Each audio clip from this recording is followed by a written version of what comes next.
Iranian officials say the Strait of Hormuz would not fully reopen unless Washington lifted its naval blockade, ended economic sanctions, released frozen Iranian assets, and paid compensation for damage caused during the war.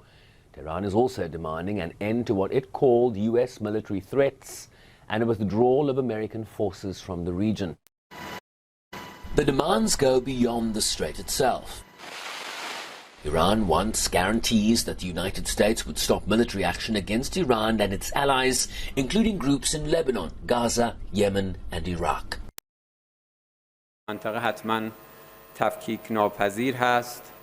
Given the developments of the past 2 or 3 years, the regional countries have realized that security is not a commodity that can be purchased from dishonest brokers of security.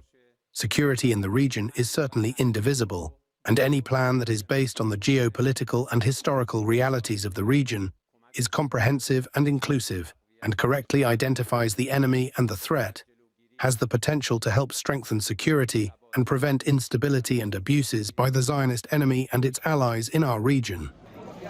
Iran's foreign minister has further indicated that reopening the strait depended in part on the United States paying compensation for war damage.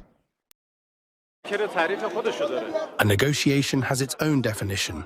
In any case, negotiations take place on a specific subject to reach a result. Currently, we have no negotiations with the United States. Yes, there is an exchange of messages through intermediaries, but this is not called negotiation. It is called an exchange of messages. The intermediaries are still trying to recreate the grounds for negotiation. From our perspective, until the violations of the Memorandum of Understanding end, and the US compensates for what it has violated in the memorandum, there is no possibility of restarting negotiations. He also clarified elements of his country's negotiations with Oman.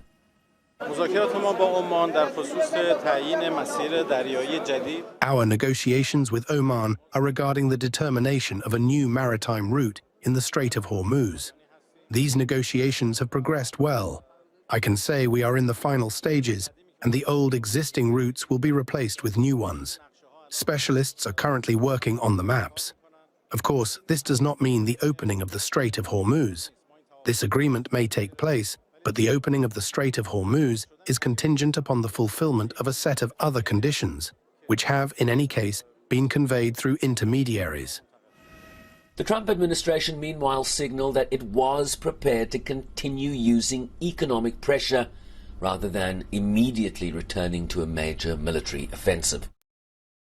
Axios that the United States was effectively taking a wait-and-see approach, that Washington was only semi-negotiating with Iran and watching the country's worsening economic situation. That marked a change from last week, when the president threatened a much tougher military response were Tehran not to make progress towards an agreement. Washington also emphasized that it did not want an arrangement that effectively put Iran in control of the waterway.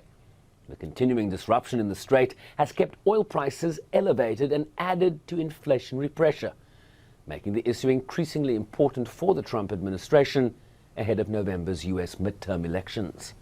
Sherman Briceby's SABC News, New York.